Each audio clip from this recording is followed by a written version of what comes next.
not having to have one's soul worth tied up in how many hours you bill. Like that is what we're trying to solve for. Thank you, and welcome to Law Subscribed. This is your dedicated news source for all things subscriptions and the law. My name is Matthew Kurbis. I'm an attorney who believes subscriptions can help bridge the access to justice gap and incentivize attorneys to modernize and scale their practice like never before. I'm talking about more affordable legal services for everyday people and more predictable revenue for attorneys to help them pay down those six-figure student loans. In my second episode, I chat with Megan Elizabeth Gray, corporate counsel at Condé Nast in London, appearing in her personal capacity as a writer and speaker. She's an advocate for changing the status quo in the legal profession to make it more accommodating to women attorneys. Megan and I discuss how the subscription model can be part of the solution to improving the lives of women in the profession. It was a great conversation, and without further delay, here's the interview. So Megan, welcome to the show, Law Subscribed. Thank you, Matthew. Thank you so much. Thank you so much for coming on. I read your article, How to Retain More Women in Law Firms, published by the ABA Journal. And having a spouse who recently went through a similar thing in a different profession, but had a very similar experience, it really resonated with me. And I thought, gosh, I got to have you on the show to talk about the article and just bounce around some ideas with you about how maybe the subscription model could be a way to break the chain. But first. So that's how I came to know you. But first, give my audience a little bit of background on who you are and what you do. I will. And thank you for saying that. I think I'm so thrilled to be here. I'm really excited to talk more with you about the subscription model. And I think anytime that we're in this sort of inquiry or exploration of other ways to do things that aren't the status quo is just a wonderful thing. So to approach this with a bit of wonder and a bit of curiosity, I'm feeling really excited about it. So thank you. Thank you for doing this. And thank you for having me. Of course. So a little bit about me. Sure. Yeah, no, I think the way I tend to introduce myself is without initially using sort of labels, because I think that we are whole beings. And so, I often start by saying that I always wanted to live a life that means something for others in our world. It's something that I felt since I was young. And I, looking back at old diary entries, I see how I had written that. And I think one of the primary ways that always manifested was in a desire, since I was very little, to be a lawyer. Because I always felt that being a lawyer was a way to make impact for others. And, in addition to that, I, as you know now from my article, I am a mother, which is another way that it manifests.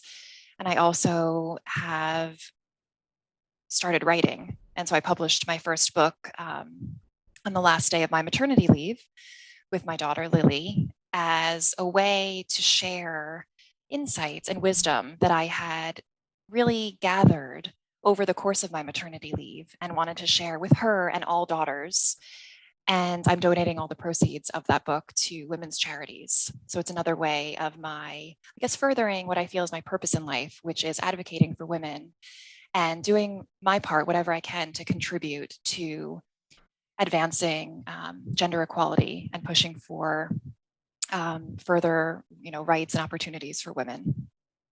And that's another reason why I think your article resonated with me. In doing the work that I've been doing with Law Subscribed, it sort of dawned on me that, the legacy model, what I call the legacy model of how law firms have been run for decades, if not longer, has really failed women, and it's failed attorneys of color in the profession.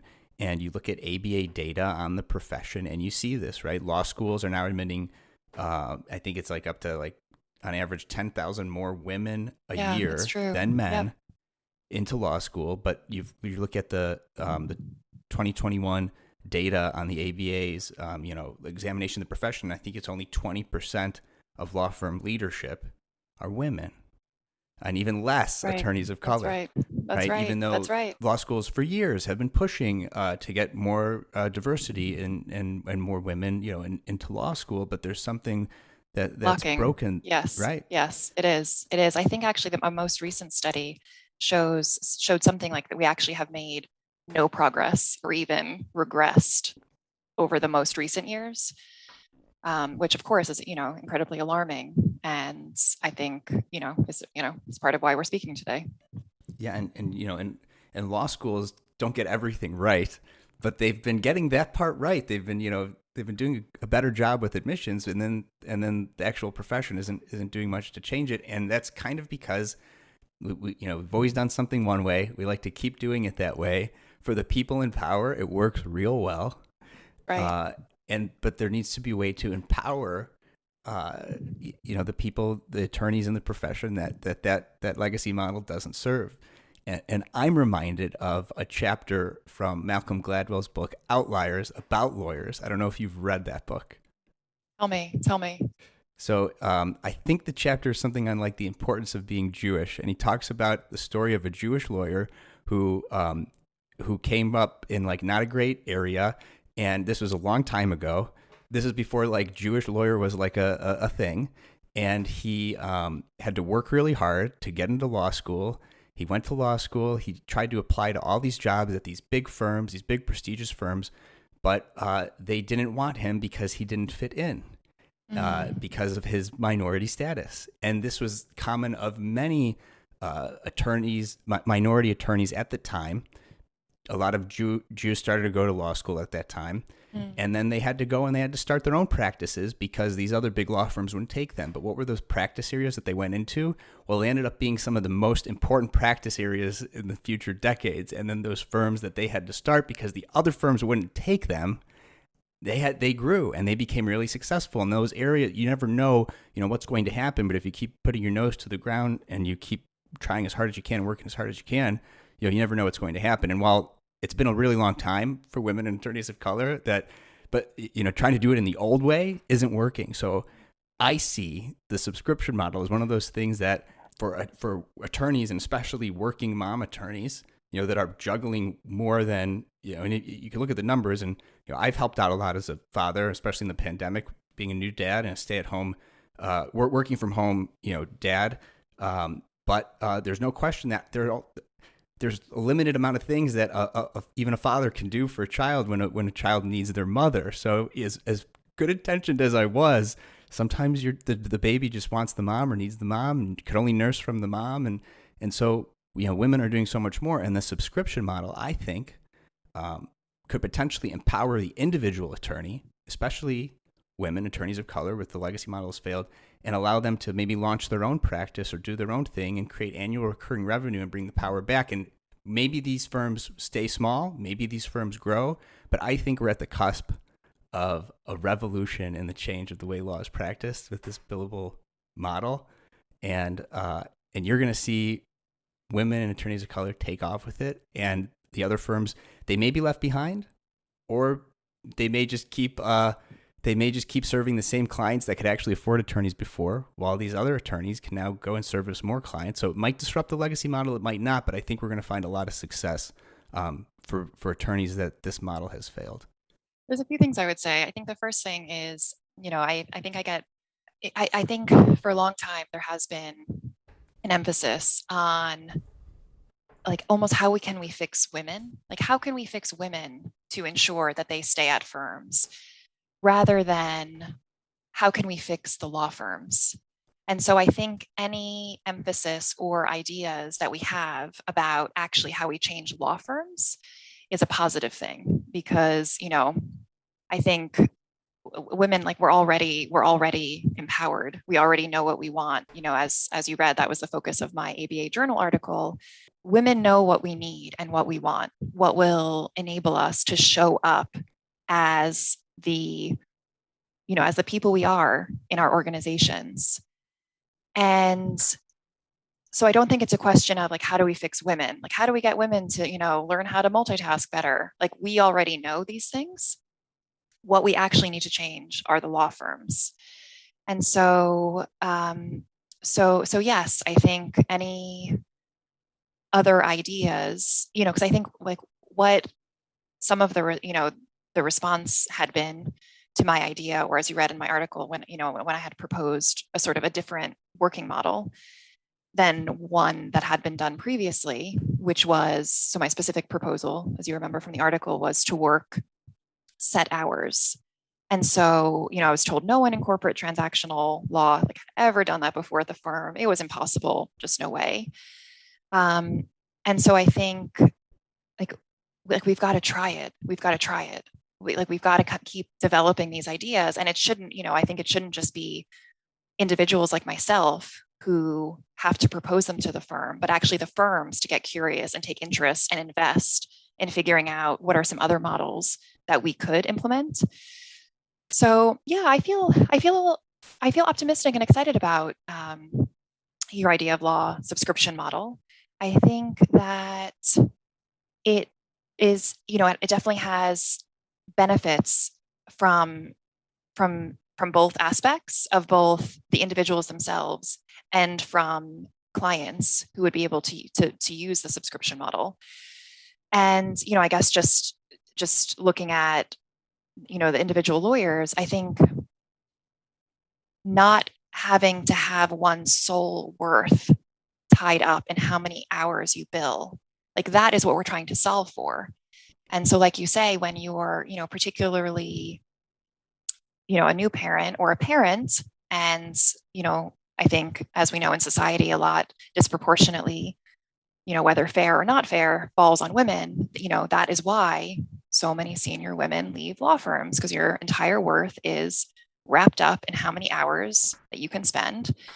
And so, I think it just, it's almost maddening. Like for a woman, as a mom, I would say you just enhance your skills like so exponentially in how to be time efficient. And it just seems crazy that you'd be held back or almost seen as having lesser value because you can get something done, a really great piece of work finished, completed in 1 hour versus 2 hours. And yet it's like you're penalized for that. So I think, other models such as subscription model where you can be very time efficient, you can do excellent work, but your worth is not tied to the hours you bill, would be transformational, as you say. And you make some excellent points, and you're not here, obviously, on behalf of your firm. You're here for you, but you are an in-house counsel, correct? I am, yes. So you hire outside counsel that charges yes, presumably by the billable hour. That's right. Yes. Now I have the experience of what it's like to be in-house hiring private practice attorneys. Yes. And so let me ask: have you ever been at least presented with the option of, we could bill you by the hour on this, or here's some alternative fee arrangement, or it's the billable hour for our services, take it or leave it? Trying to think. So I've been in-house now for about 5 months and have engaged counsel in a number of markets for various reasons. By and large, it has been the billable model. And occasionally we will get a fee quote in advance of that, but it's a more of an estimate, I would say. There was one piece of work regarding company secretarial services that a firm had quoted for on sort of an ongoing basis. It wasn't called a subscription, but it sounds like a similar model where you sort of pay a set fee for ongoing support. But yeah, I guess I wouldn't say overall I've been presented with that many different options. I think by and large, it is still the billable model that is predominant. Yeah, and the retainer that attorneys used to take back in the day is similar but different. Companies may be able to afford to keep a law firm on retainer, but most people can't, right? And it all comes down to, and certainly in every jurisdiction it's different. And right now you're in the UK, right? So it's a different jurisdiction from where I am in the US. So I don't really, I know it's similar, but there's a lot of dissimilarities as well. But whatever is in the retainer agreement, maybe could spell out, exactly what you're getting for the services. With the old retainer that people used to pay to keep an attorney on retainer, you call up, you need to do some work.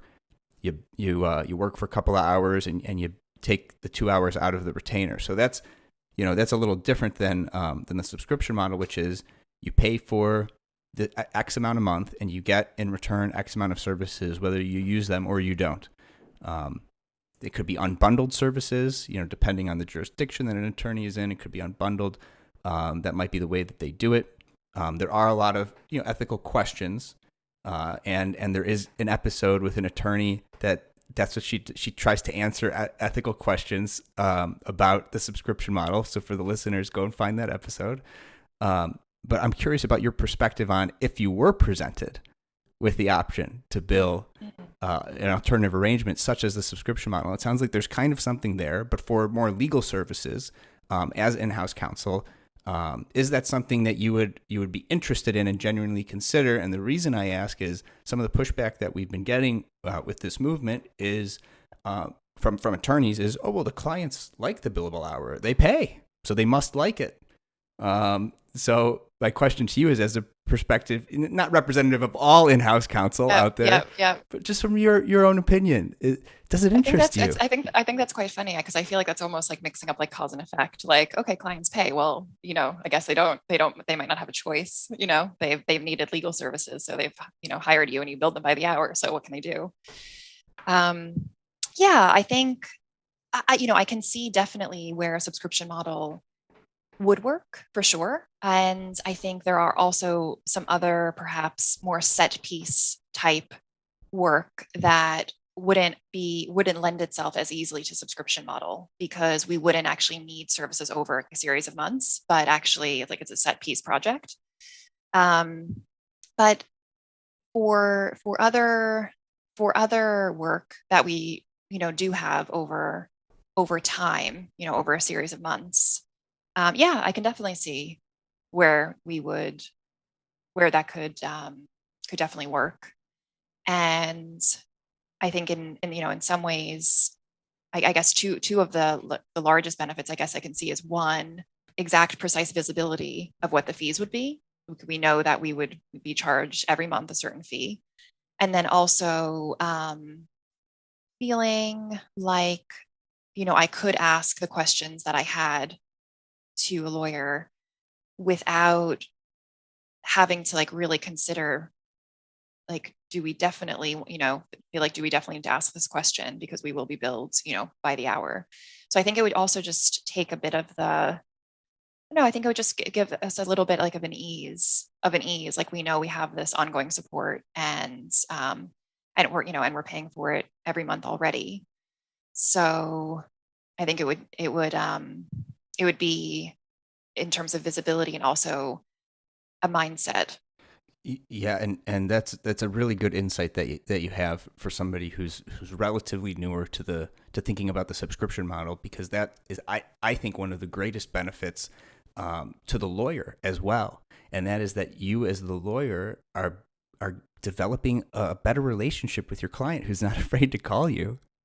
And then if you're developing a better relationship with your client, whether it's an individual or in-house counsel at a company, or the CEO or founder of a small startup that they don't have in-house counsel yet. I think that's a really great point, Matthew, because I think sometimes also, it's like when we have conversations with our external counsel that aren't exactly on point of the work. But like you say, it's nice to have a human connection and build a relationship, but yet to know that we are actually getting charged for that, to know that it would take that dynamic away. I think that is another definite benefit of it. Yeah. And you are being charged for it, just not during that phone call, right? Because you're paying every single month or quarterly or whatever it is. There's no one way to adapt the subscription model, because we haven't seen it done yet. So there's so much room for innovation the way that that's done. And I haven't thought about this before, but what you're describing with there are some months or maybe some quarters that or however you split up the business that maybe require more work. And so there might be like a flexible subscription model where, maybe during, the first quarter of the year where things are slow, for a business, not your business, not your company, just a company, this hypothetical company, historically looking back at data, it's slow. So maybe the monthly subscription price goes down because I think it benefits the lawyer and the client, that the client can then still call up the lawyer at some time if they need answers to questions that you don't know what's going to come up. And maybe you want to pay them by the billable hour during that quarter, maybe you don't. But I think that trying to eliminate the billable hour, like you alluded to earlier, is good for everyone's mental health, especially the lawyer. And so I think there's ways to adapt the subscription model where. Of course, absolutely. I mean, even maybe pressing pause on the subscription, as I feel like the subscription model in general clearly is a very well-known, tried and tested, and continually evolved model that we're all familiar with in so many aspects of our lives that why not for legal services? There's, I think that's another thing that one of the things that I had heard, sort of around the conversation of my article is why is it that law firms are so special that we must do it this way, and these are the consequences, and sorry about it if those are the consequences, when a law firm is a business, and it's there to make money, it has its clients, and then decisions are made about how to make that money and what other priorities there are that go along with how to make the money. And I think as we've seen subscription models work for other businesses, and so why not law? I don't see it as being this this own entirely unique business that needs its own model that that is not changeable. Yeah. When I went solo, I pivoted from mostly litigation to a transactional only practice. I did not have a database of documents to automate. That's why a business and employment legal document database and automation tool like 650 is super useful. I can rely on the quality of the documents in 650's database since they're putting excellent legal minds to work curating and updating their documents and automations over time. When you're not billing by the hour, outsourcing and efficiency matters, and 650 can help you scale your practice to get high-quality documents drafted in less time. Use the code LAWSubscribed at 650.com and when being onboarded to get 10% off. If you're not a business and employment attorney, or you have your own documents that you'd prefer to use, then my next sponsor, Gavel, is the automation tool for you. Gavel allows you to build shareable, client-facing workflow and document automations. In other words, Gavel helps you create a legal practice where attorneys can monetize the value they bring clients in productized form at scale via subscriptions and flat fees. Use the code LAWSubscribed at gavel.io to get 10% off an annual subscription. There's no one right way to automate and scale your practice, but with one or both of my sponsors, 650 and Gavel, you can take your subscription law firm to the next level. Links to both in the show notes. Now back to the show. How would you feel, because some law firms and some attorneys who are having a subscription model have what they call an initiation fee. And this is still kind of a new thing, and we're still trying to figure out how to make the subscription model work for attorneys and for clients. Where the first time you sign up, there's like a fee associated with that because there's a little extra work involved.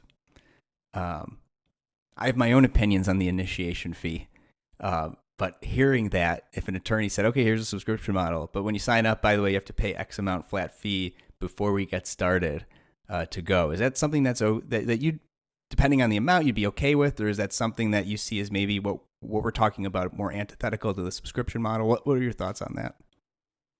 I don't have a strong opposition to it. Again, I feel like I've seen that before in other instances, and I think that would also be okay. I think perhaps again, like we do in other aspects of our lives, it's like sometimes, like with a phone contract, sometimes you pay more upfront and then you have a lower cost going forward.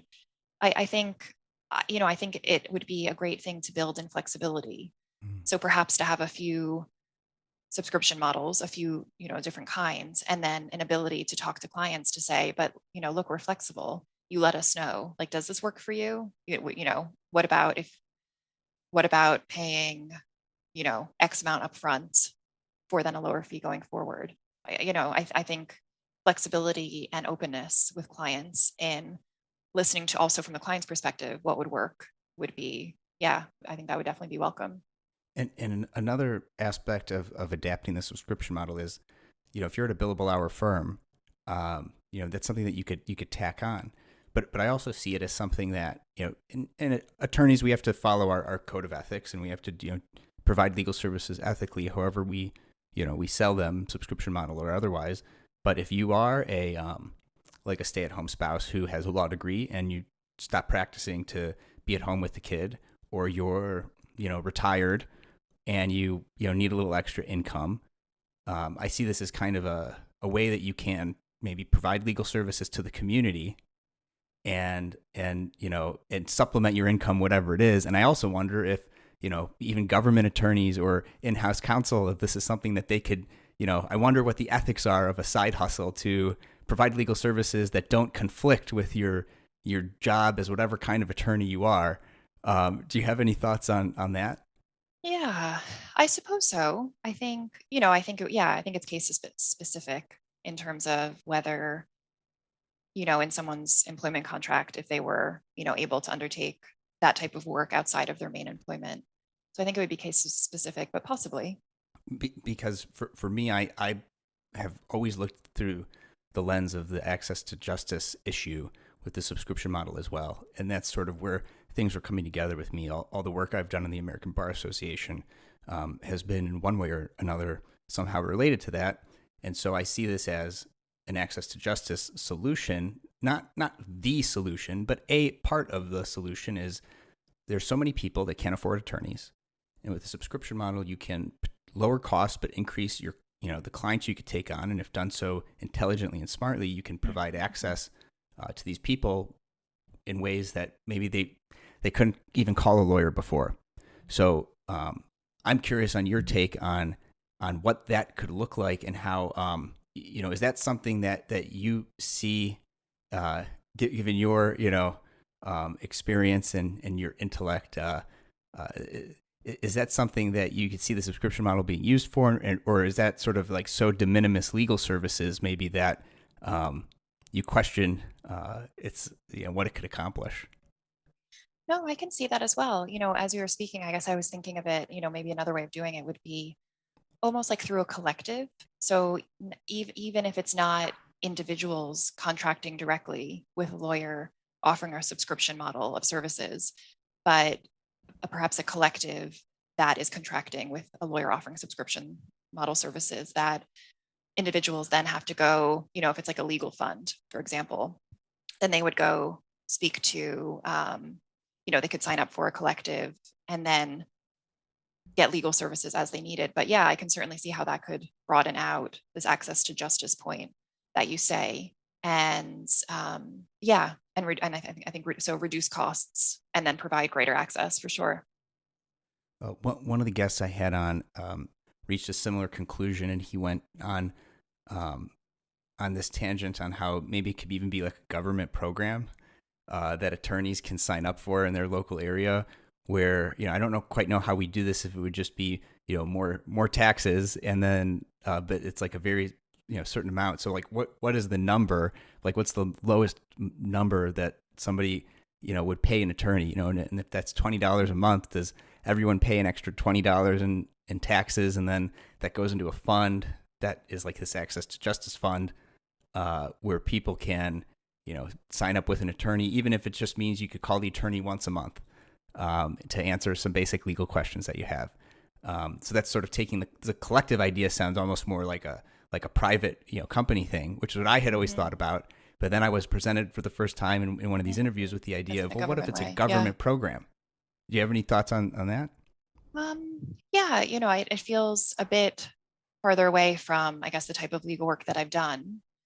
But I guess the way that you've described it, yeah, I guess I would want to understand a little bit better how that would differ from the type of access that individuals have currently via government sources. before I were, I guess, able to comment more specifically on that.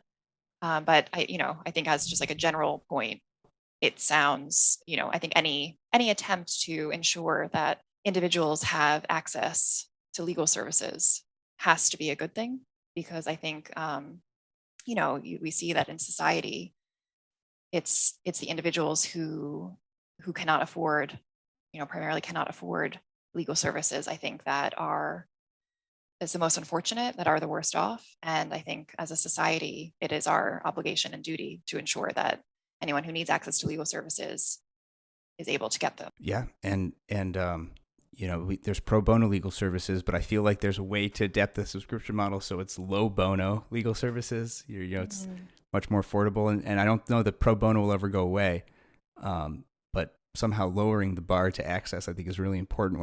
When I got started in my legal career, I was doing foreclosure defense, which was keeping people in their homes while they were being foreclosed on by the bank. And these are people who they would pay their mortgage if they could, but they couldn't afford it. So they could afford to pay the firm, a couple $100 a month, $300 a month. They couldn't pay by the hour. So in a way, it was almost my introduction to the subscription model, because that's all they could afford was a couple $100 a month for the attorney to go to court and do everything we could to keep them in their home, which is really just civil procedure. Because if the banks don't follow the law, they can't foreclose. But if you didn't pay your mortgage, there's not much of a defense other than the rules of civil procedure in that instance. So there are examples of this. We just don't call it the subscription model, for people that really need an attorney and can't really afford one in the traditional way. I think that's really interesting. That makes me think of whether, as you continue to talk about the subscription model and I guess promote it, whether you do almost like brand it as something entirely new, like a new transformation in the legal industry, the legal profession, or if it's, and I guess my thought on that is, as we've seen, I feel like at times there's definitely a resistance or reluctance or a nervousness about changing the way things are and the way things have, been. So yeah, that's just I think that's an interesting thing to think about, whether you brand it as like a complete sort of revolution or, actually this is something that we have seen sort of in various ways and various forms. And so it's something that we could adopt more broadly. Yeah. And one of the things that you said earlier about how you would need more information to think about how that subscription model could be applied in those low bono type situations. Low bono, my word, not your word. I think of companies like Hello Divorce. Are you familiar with Hello Divorce? I'm not familiar with it, but I feel like I have a sense of what it is. Is it offering divorce legal services? Yeah, it's like productized legal services, but it's not legal services. Right. It's like almost like a legal Zoom, but not legal Zoom. But it's made by a lawyer who really had the best of intentions. Well, I can't remember the founder's name off the top of my head. I've heard her interviewed a lot. She's great. And what that is it's, it helps families with the family law process in court. And then if they need a lawyer, they could get a lawyer. Now, I don't know if that's subscription or the billable hour or how they're billing for that, but I see that as a thing. If all you could afford is to pay a lawyer $20 a month, and then you're using a service like Hello Divorce, and the lawyer you're paying is a family lawyer, $20 a month. Well, when you're working with the forms on like Hello Divorce or with the court system, instead of having to go to that, pro bono desk that they have at the courthouse, which frankly is closed right now for a lot of courts still that aren't open. We're still getting out of the pandemic as I interview you. You can, call up your lawyer that you're paying, a small amount a month and ask about some questions about these forms, clarify what needs to go into them. And you are paying for that as a client. But the attorney doesn't have to draft the forms from scratch, doesn't have to draft the pleadings from scratch, because that's not the relationship when you're only paying $20 a month. But this client is, I think, unquestionably better off being able to talk to a lawyer about what's going in the pleading than if they just did the best they could. Completely agree. I know, for sure. I think it would just offer, just a greater sense of comfort, and I'm sure would, I think in some ways as well, probably would be better for the system. Like, as we've been talking about, a lot of benefits for the individual, but better for the system in that you would have, probably would pick up, mistakes that would otherwise have been made, or, unintended consequences that can be picked up if an individual had, even a couple of short conversations with a lawyer. I'm so glad to hear you say that, because I that's a conclusion that I came to as well. I think it eliminates waste from the system, from the court system. It would hopefully lead to litigation avoidance. Maybe if you could call a lawyer before people end up suing each other, and allow for a smoother administration of justice for the cases that do have to end up in court. I think that's spot on, and I'm so glad you came to that conclusion on your own. I think there's so much here, and we could probably keep talking for a while, but I just want to ask you where our listeners can find you and find your article. Your article is on the ABA. It was published by the ABA Journal, right? That's right. Yes. Yep. Okay. And then if anyone wanted to, follow up with you or reach out to you or continue this conversation with you, where's the best place for people to come and find you? Yeah, I would love that. I really value connecting with people, and I really appreciate the opportunity to have these kind of conversations where I feel like we're looking at ways of how to, evolve the legal profession, evolve our society. And so I would definitely welcome anyone's connection. I think probably LinkedIn would be the best if they search for me, Megan Elizabeth Gray. And I suppose, as I had mentioned at the start, the book that I had published in order to raise funds for women's charities, you can find it on Amazon and on Kindle. And the name of the book is Enjoy Your Life: Thoughts for Awakened Daughters from Conscious Mothers. That's great. And I'm definitely going to link to that in the show notes. So for anyone who's feeling too lazy to type that into the search bar, just scroll down and click the link to buy that book and support, support women charities that it's donated to, that the proceeds are donated to. And with that, I'm going to ask you the last question I ask all my guests, and you are a lawyer, so I am interested to see how you answer this. Is a hot dog a sandwich? Yes. Why? Because it is meat between bread. Okay, great. I'm interested to see other people's responses to that. I'm going to do a compilation video at some point. So with that, Megan, thank you so much for being on the show.